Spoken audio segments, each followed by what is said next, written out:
All right, so I would like to open the Board of Selectmen meeting, which will be joint with the Board of Health and the Board of Water Commissioners, but I'd like to open the Board of Selectmen meeting at 6:01 p.m. Could I have a roll call, please? Teresa A. Moore here. Chad Sexton Duranian here. And Veronica Cal present. All right, please join me for a pledge of allegiance. I pledge allegiance to the flag of the United States of America and to the republic for which it stands, one nation, under God, indivisible, with liberty and justice for all. Thank you. I'd like to announce that the meeting is being recorded, and it will be posted on the town YouTube channel after the fact. We are not live on Channel 9. So that's that. I have no chairman's additions or deletions. Anyone else from the Board of Selectmen have anything you want to add? Nothing from me, Madam Chair? No. All right. So with that, could I have the Board of Health open their meeting? Board of Health will open the meeting in Selectmen's Chambers at 6:02. And Christmas up. Thank you. And could the Board of Water Commissioners open their meeting, please? Board of Water Commissioners will open the meeting at 6:02. Bob Lawrenson, Chair, present. Nathan Madela, Vice Chair, present. Chris Jones is dealing with a family emergency, so he will not be attending. Okay, thank you. All right, so with that, this joint meeting is to ensure everyone in town is on the same page with respect to PFAS. So I guess what I'm going to ask is for the Board of Water Commissioners first to just talk a little bit about sources. I want to talk about sources of PFAS, different sources. Trash in here? Yeah. To discuss sources in general. Andrea, could you mute, please? Thank you. Sources in general, household sources, and then also how harbor trace is affected and what causes that to be our highest ranked PFAS well in town. So Todd. I've been communicating about this for about 4 or 5 years now. I was part of the state stakeholders group that when they started formulating the MCL.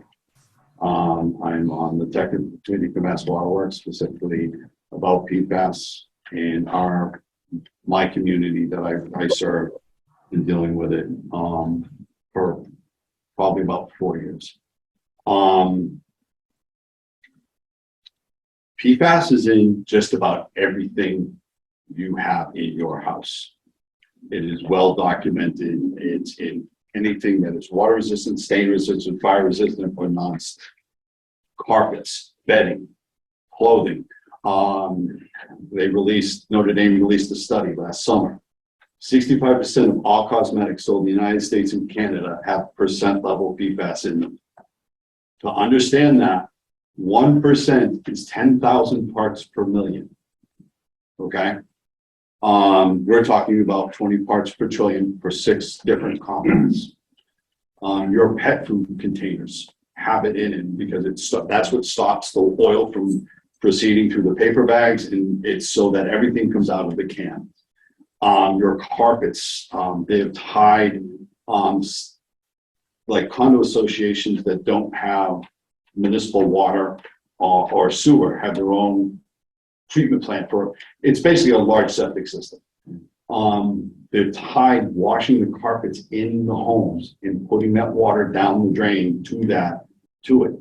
Nothing we have, and if you ever took it that we were putting blame on you, the only people, and I've said it, the only people to blame are about the 7 companies that actually made this stuff since the 1950s. All right. 99.7% of everyone CDC has tested has had high levels in their blood. AAA firefighting foam was considered the main component or the main culprit.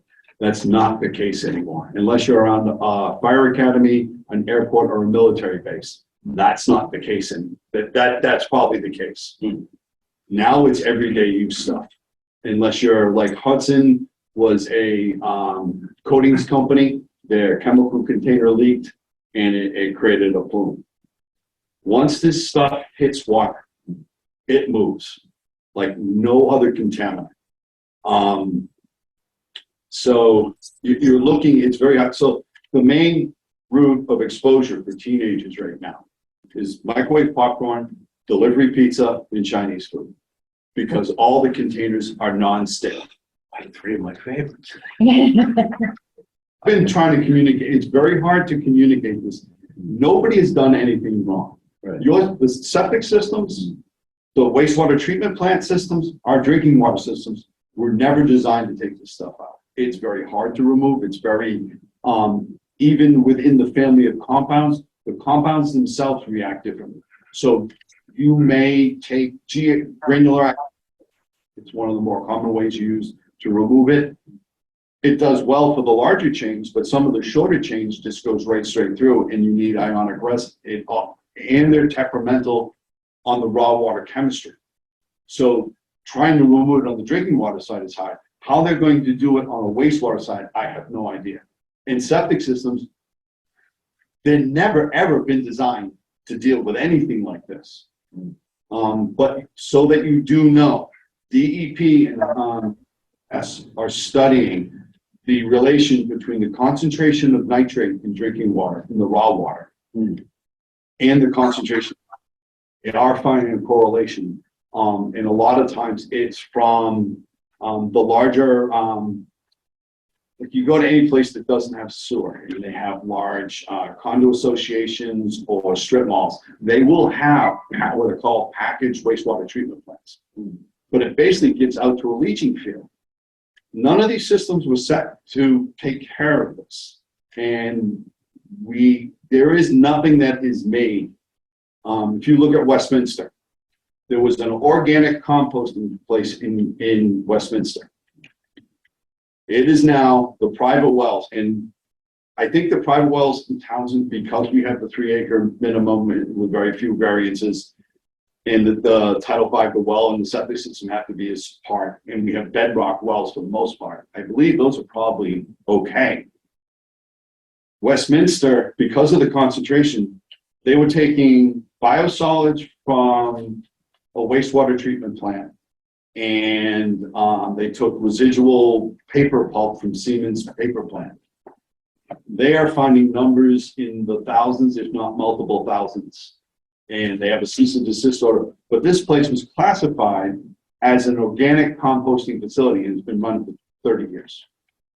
If you look at the state of Maine, the state of Maine right now has lost, I want to say 45% of its dairy industry and farming industry, because most of them, so what biosolids are, is you take the wastewater sludge from the wastewater treatment plant, you put it into what's called an anaerobic digester. It breaks down the sludge and then some of the other solids.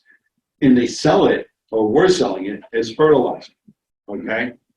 A lot of Maine was using it because it was cheaper than buying from the fertilizer companies. You have dairy farms that cannot sell their milk, not sell their cow or their hay because it all has high levels of PFAS in it. If you look at Merrimack and Manchester, New Hampshire, St. Gobens. St. Gobens was here. They found a plume because 2 municipal wells detected in what is called UCMR3. EPA has a protocol called the Unregulated Contaminant Monitoring Rule. And they take a list of everything that isn't regulated, and they run 30 of them every 3 to 5 years, and you look to see if what's popping up and what might need to be regulated. PFAS was in UCMR3. A lot of us didn't detect it because the detection levels were, it's the first time the method's used, so the detection limits are a lot higher. They did detect it in the wells in Manchester, and what they found was it was coming from St. Gobens. The plume hit the river. Well, with a groundwater plume, once it hits the river, it should just go with the river and downstream. The municipal wells on the other side of the river came up positive. And they did an airstream analysis, and so the smokestack was giving off PFAS, and it was landing in the ground and then absorbing in the ground. What they couldn't understand was upstream, they had shotguns contamination. And it was because the farms had used biosolids from the wastewater treatment plant. Nobody's been looking for this stuff, so this stuff literally is everywhere. You know, and I think the best thing I've ever heard from water is we don't take responsibility for the contamination itself. And, you know, there's no way anybody else, you should adopt, you know, I'm saying something similar. We all should say, we don't accept responsibility for the contamination. It's our job to take on the responsibility to fix it so that it's not in the drinking water. And, you know, and that's kind of where we are with it. So wastewater is a known contaminant. If you look at the hydrogeologic report when they put in harbor trace, and it's in the original engineering book that we get when you get the finalized product. It pulls from the fracture that goes right through Timberley Park. Steve, why can they fall? And it runs right under Right under Timberley Park, right by Witches Brook 1 and 2, but it's also why they hit it dead center. And that's why Harbor Trace is such a good producer of quantity of water. And actually the quality is usually good except for PFAS. We've seen when we stop pumping Harbor Trace, the Witches Brook wells go up. So we are, with DEP's approval, running the waste to use that as an interceptor well. So we pull the PFAS to there so it doesn't build up. We came close to losing Witches Brook because the numbers hit 18. By running that, it drops back below 10. Okay. what we discovered the last month is that we tested the river all the way up. And the river is anywhere from 4 to 7, except where it intercepts the fault line, and it was over 18. So the fault line is feeding. So the best way to describe an aquifer or watershed, so you have the surface water, okay? That is supported, and that level is usually based on where the groundwater levels are, okay? So a fault, if it opens up, it's like basically a spring, and that's what's feeding some of the water in the river, but it's also what's feeding us. Not that there aren't other sources or potential sources, but the septic systems within that, within Timberley Park, because of their concentration, you're talking, what are they, 3/4 acre, 1.5 acre lots in Timberley? Each one of those has a septic system. So the compaction of that multiplies the issue, okay? And they started looking at the correlation, because we do have nitrates, and I think it's at 3 was the last number I saw. But it plumes. So it does. So you can see an ebb and flow with it. You know, are there other sources? Probably, but the primaries are going to be that, and it's kind of been proven out from the monitoring wells, the pumping of Harbor Trace, and the not pumping where it shows up, where it does. If I ever gave the indication that I was blaming the Board of Health, that is not the case. There is not anybody in municipal life that is responsible for this. That's why there's the lawsuits, okay? Napoli and Chaplin is leading most of the water utilities and municipalities in Massachusetts.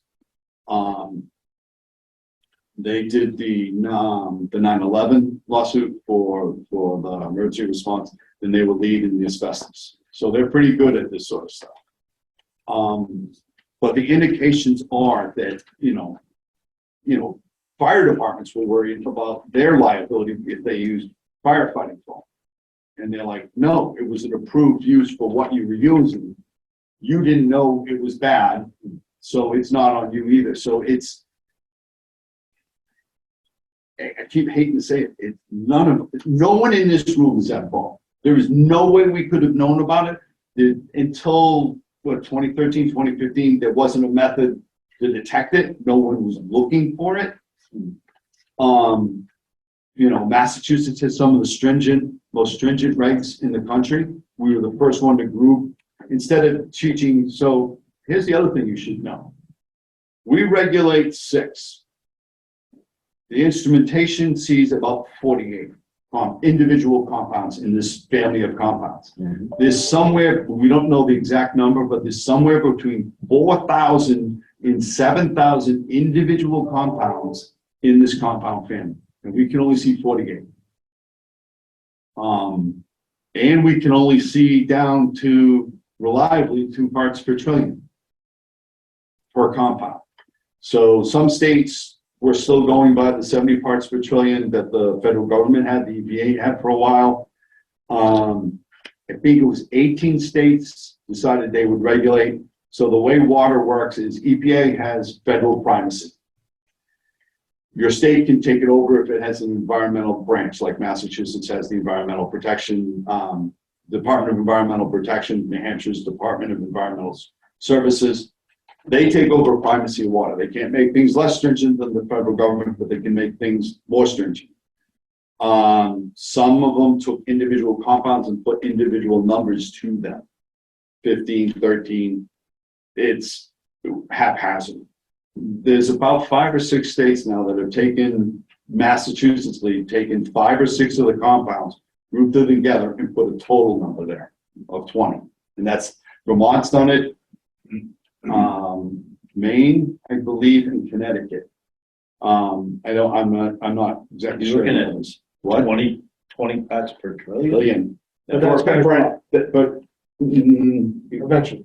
eventually, probably, I don't know. But right now, for Massachusetts, any addition of the 6 compounds that exceeds 20, what exceeds doesn't do it either. It's based on a quarterly average.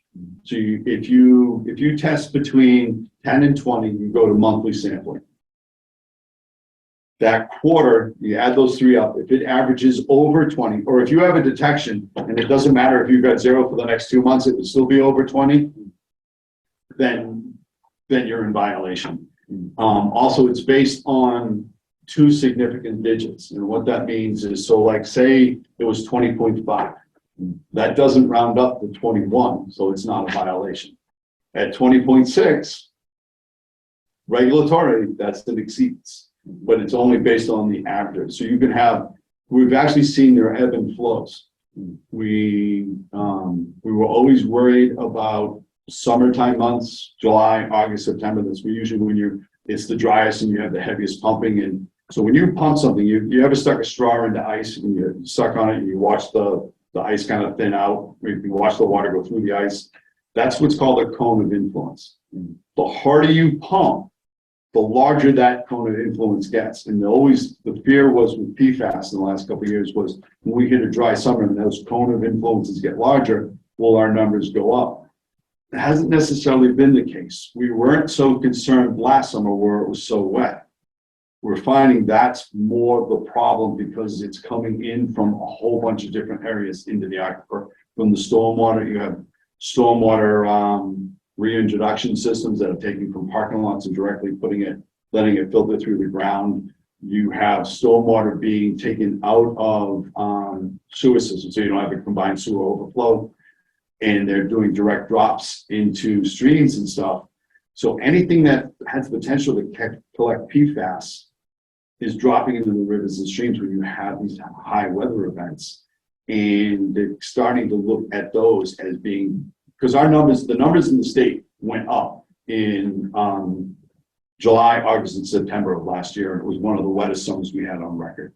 So they're kind of trying to tie things together. Everyone's trying to catch up quick. I apologize. We got 10 minutes.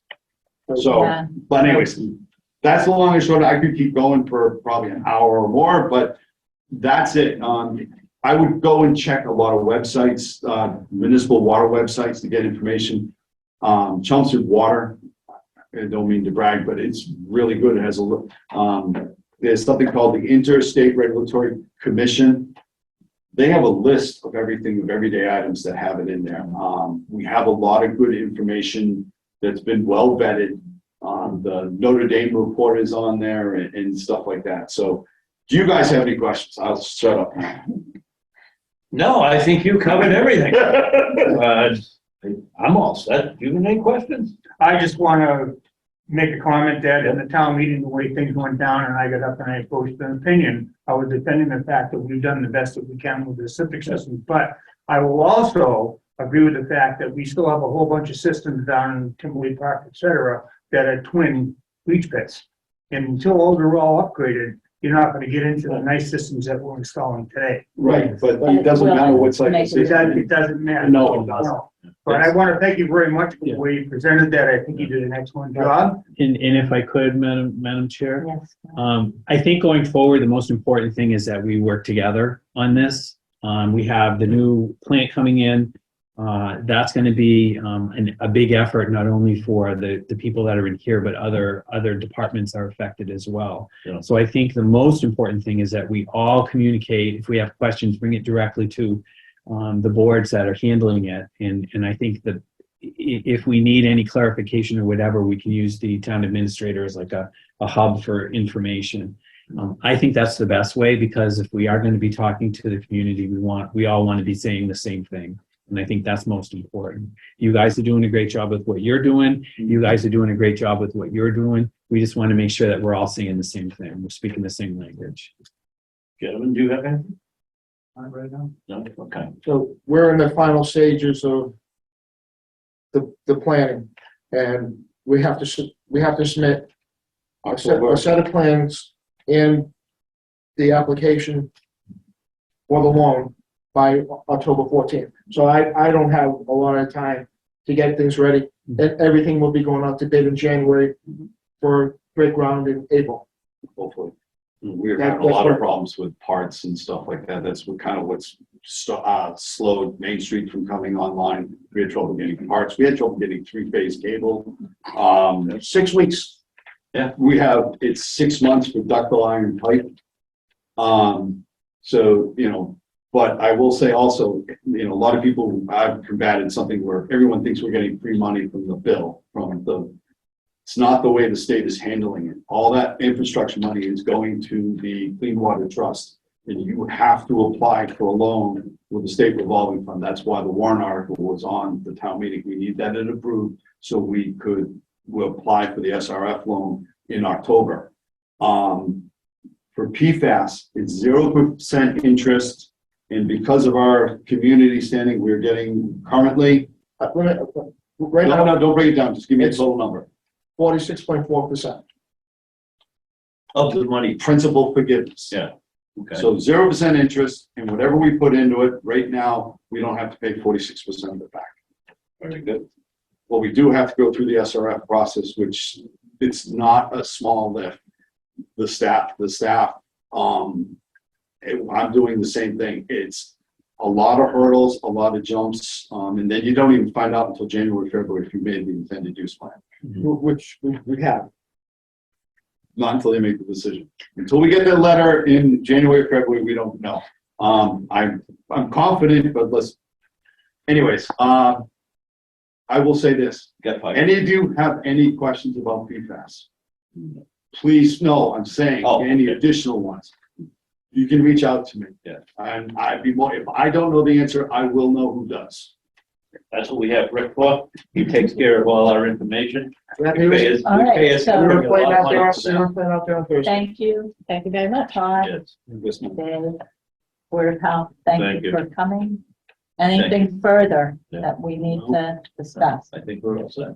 All All right, right. so adjourning the meeting. So Oh, could yeah. I have Board of Health adjourn your meeting and then you can head You get a downstairs? motion to adjourn. Make a motion to adjourn. Second? Second. All in favor? Aye. Aye.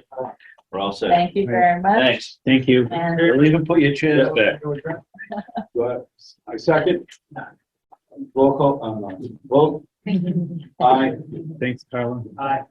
You vote. all right, so Board of Water Commissioners is closed as well. Thank you very much. Hey, Crystal, we see it, Bill. Last time you worked for. I found- It's been like about 8 months now. All right, so, Oh. Oh,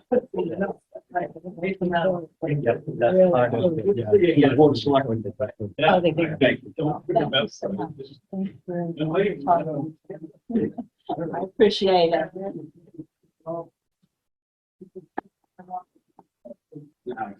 All right, Board of Selectmen is going to continue our meeting because we have municipal relief transfers to go through. You see, we have the So- TA online too. We do, and I was gonna see if I could bring up, each of those. I think I. Yeah, I have them, I have them printed out. She was thinking. Oh. I was Oh, gonna try to share. Will it help if I share screen? Yes, it will help if I share screen. So, While you're trying to do that, can I just, do some general questions about these again? sure. So I wasn't able to attend, there was a finance committee meeting yesterday, but I was not able to attend. But we have another one tomorrow, I believe. Eric, were you able to attend? Did you discuss last week's ones that we brought? I attended the meeting yesterday. Okay, so I did. everything went okay with the ones we had from the week prior that, Yeah, so the way that we handled it was the ones that we had earlier submitted, we just completely redid. So the Board of Selectmen voted on those again as part of the larger package of 11.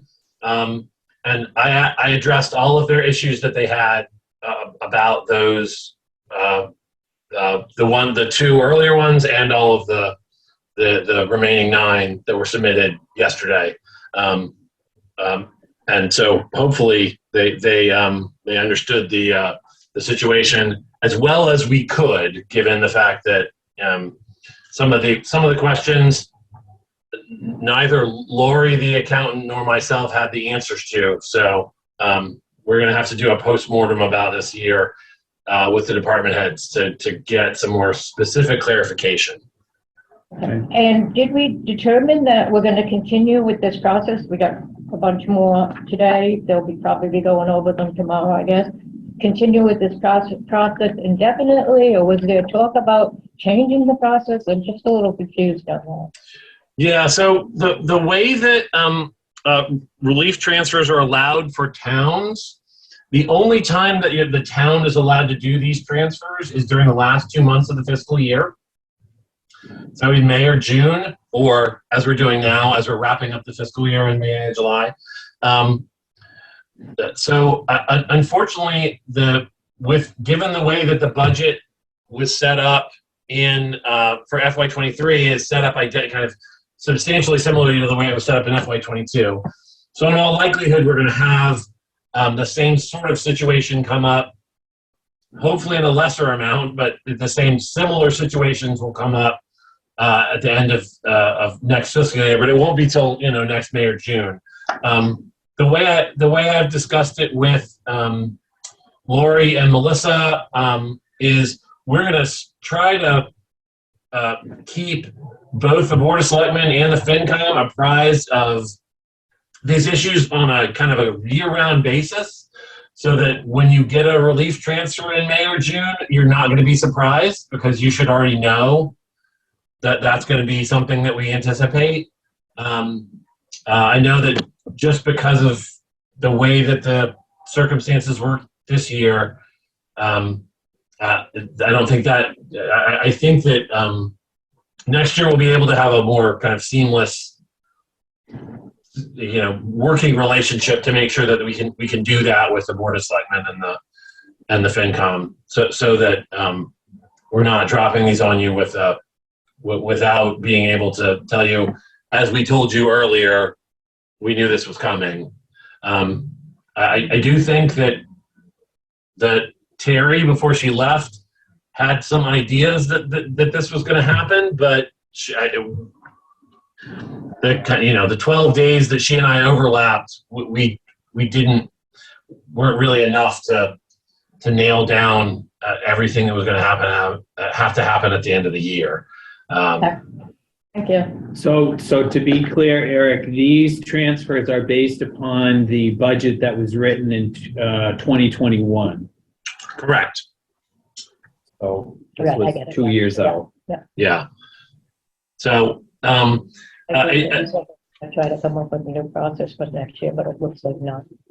So Eric, I put the first one up. This is a screen share for the $10,000. How Yes. would you like to do this? Would you like to go over each of these and then we'll vote? Okay, so that one, you should not have that one. That one is not one of the 7. You should have 7, but it shouldn't include this one. This one got altered. Yeah, the one that says BOS end of year transfer, that I thought I deleted that from the SharePoint. I apologize. Okay, All the ones that they should all say, they all should all be titled request for transfer of appropriations, and then a department at the end of them.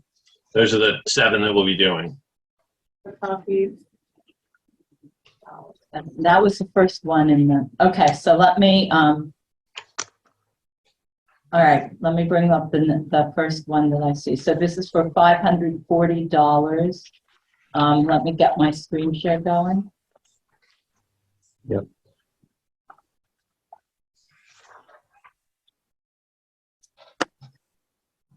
All right, so can you see that okay, everybody? Yes. All right, so this is the $540.53. So let me find the correct, the inverse order.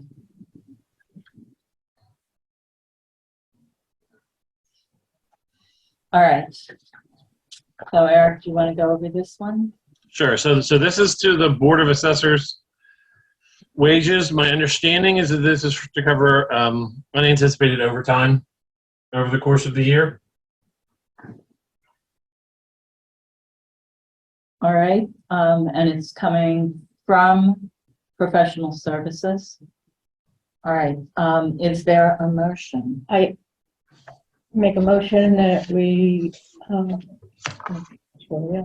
request to move the following transfer in accordance with Chapter 77, Acts of 2006, from transfer $540.53 from Board of Assessment wages, from Board of Assessment professional services to Board of Assessment wages. Second. All those in favor? I just have a question before we Sure. go. Yeah. Who approves overtime? Is it each office Each department head approves overtime? Okay, approves overtime. thank you. I'm ready to vote. All right, all those in favor? Teresa A. Morse, yeah? Jessica Duranian, yes. And Veronica Kell, yes. All right, let me take this one down. So I'm gonna need to stop the share. You don't have to, you can just transfer it. What? Pardon me? You can just find it in the thing. I could, couldn't I?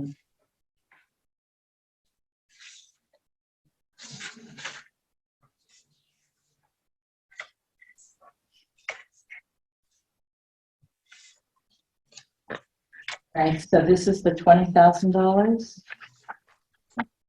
Okay, I make a motion that we request the transfer in accordance with Chapter 77, Act of 2006, the amount of $20,000 to be transferred to the FAC electricity, to be transferred from interest of short-term loans, $9,000. That is not what I have up here. This is BOS professional services. Are there two?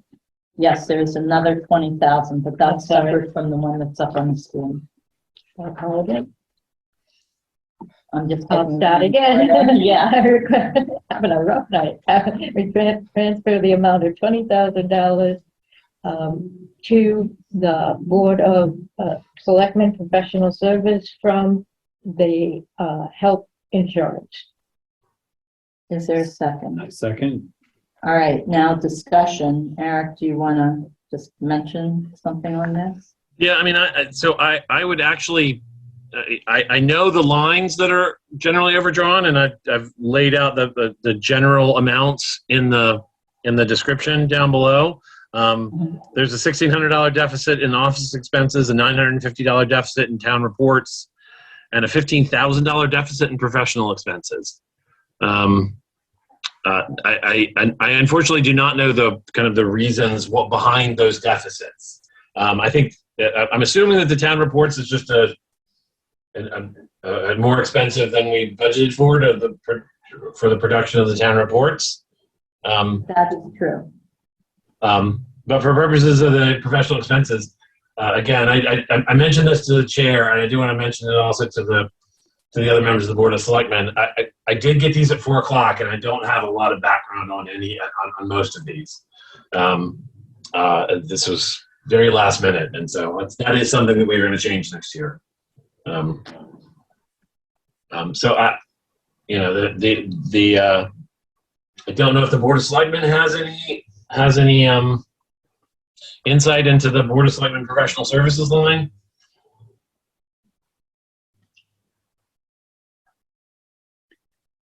I don't. I don't, but I know that the finance committee is going to have questions on that, so we need to make sure that we have some answers for them. I'll try to have the accountant give me a report on the items that came out of it tomorrow. So I'll have it for tomorrow night's meeting. All right, so we have a motion on the floor. All those in favor, say aye. We don't need a roll call vote, do we, for this? Well, we should have, I can't vote for this without knowing what that's for at this point. Chas?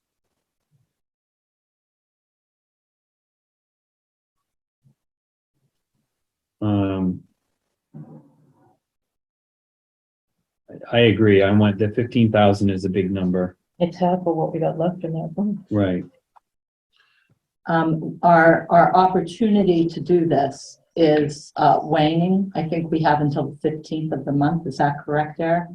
Yeah, and so just for everyone's information, the reason why these transfers are here is to avoid us having negative balances on the recap sheet that will reduce our amount of free cash. So we're going to have to pay these negative balances whether we do them with a transfer right now or whether we do them from the same pool of money at the recap. Will just mean that our recap shows negative balances. We don't know that it's this much money. If we take it from free cash and it's only $5,000. Well, if we don't spend it, it reverts to free cash. Is what happens. Automatically. Okay, Yeah. okay. Yeah, so everything extra goes. Okay, so I'll vote in the affirmative, but I do need some explanation for tomorrow's meeting with the finance committee. Chas? Again, I will ask the accountant to pull that report, and hopefully I will have it for tomorrow's meeting. I agree that there does need to be we do need to have a postmortem on why this happened. And I hopefully I'll have that information for tomorrow's meeting with the FinCom. If not, I will get it as soon as I can. Chas Sexton Duranian, yes. And Veronica Cal, yes. But I have a question, Eric. Where did the funds come from for the MIS bills, that stack of MIS bills that were paid? Did they come out of the BOS professional services? Because if they did, that could be the reason. I do not believe we took it out of the MIS professional. I think we took it out of the MIS lines. Those were already negative. As of May, as of town meeting, those lines were negative. There was nowhere else to go on those lines. So it could be that. That's where I would look. That's all I'm saying. Okay, well, I will certainly find out the answer as soon as I can. Okay, thank you. Thank you. All right, this next one is the appropriation for cemeteries. The cemetery and parks wages, it's the $60 transfer, which seems silly, but it's the reason that Eric explained. So, I make a motion that we transfer in accordance with Chapter 77 of the Acts of 2006, the amount of $60 to cemetery parks wages from highway wages. Second. any further discussion? We'll go with roll call vote. Teresa, how do you vote? Yes. Chas Sexton Duranian, yes. And Veronica Cal, yes. Going to the next one.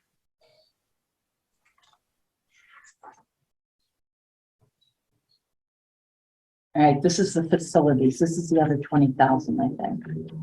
Okay, I make a motion that we transfer in accordance with chapter 77, acts of 2006, the amount of $20,000 to facilities, electricity. It transfers from interest of short-term loans to $9,241.51, and unemployment, $10,758.49. I second. Any further discussion? I think this is just for a huge Unitil increase in electricity, so. roll So- call. Oh, I just wanted to give a very quick explanation if I could. The bulk of this transfer is from just from the 30th of June.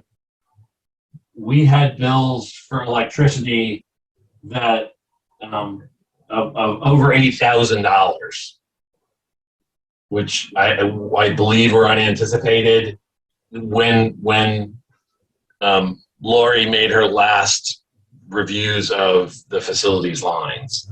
And so I think that should be something that we won't be having to deal with next year. Hopefully we'll be able to forecast it better. All right, roll call vote, Teresa Teresa A. Moore, yes. Chad Sexton Duranian, yes. and Veronica Kell, yes. Facilities. This is highway.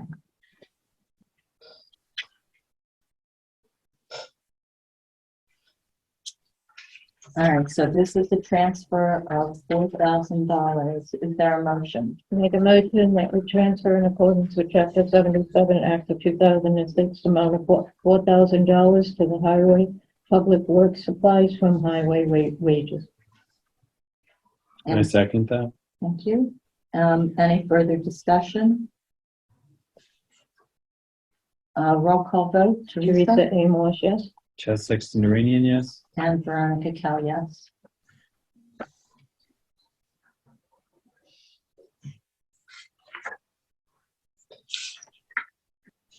All right, this next one is planning. I make a motion that we transfer in accordance with chapter 77 of the acts of 2006, the amount of $488.64 to be transferred to planning wages from planning professional services. I second. Any further discussion? Can I just make a very quick comment about this? This was as a result of as I'm sure folks are aware, there was a time in that office where Beth was handling the vast majority of everything that was coming into the for all of the boards and commissions. And the way that the budget is set up, there's a separate lines for land use and separate main lines for land use and planning and conservation. And so even though we had excess funds in the land use salaries and wages and excess funds in the conservation salaries and wages, because Beth gets paid out of planning and that's where her salary came, there was a deficit in that. If that department had all been joined together under one line, this transfer would not have been necessary. All right, thank you. Any further discussion? All right, both Teresa Teresa A. Moore, yes. Chad Sexton Duranian, yes. and Veronica Kell, yes.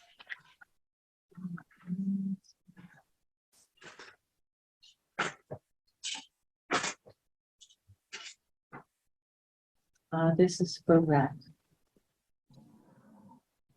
I make a motion to transfer in accordance with chapter 77 of the acts of 2006, amount of $700 to be transferred to rec department wages from rec department supplies, and $550.05, and Memorial Day supplies, $149.95. And I second. All right, any further discussion? Yeah, I thought the rec department, their wages was funded by the program itself, so why is it coming out of the supplies? And out of Memorial Day, that's the Memorial Day supplies. The way the budgeting is done, the monies get put in there, and so they needed more in wages. It's not necessarily where it's coming from, I guess, as the numbers that were in place for those were, they need more in the wages, and they didn't spend as much in their Memorial Day and rec supplies. Yeah, so and not to interrupt, but so the funds were in both of these lines are within the control of the rec department, but they're in the expenses line as opposed to the salaries line. So the money is in that department's budget, just not in the salary part of the budget. It's in the This expenses. Memorial Day one, Thank isn't you. that one of the Betty Mae Turning? No, I don't believe so. The Memorial Day supplies is not Betty Mae's Memorial Day. Okay. Yeah. Okay, There's that's where I supplies got that they have Got it. within the rec That's department. where I got Right. confused. Okay, thank you very much. All right, is anything further? Time to vote then, Teresa A. Moore, yes? Chaz Sexton Duranian, yes? and Veronica Kelly. And that is it. So I'm going to stop the screen share. All right, so that is the last thing I have on our agenda for today.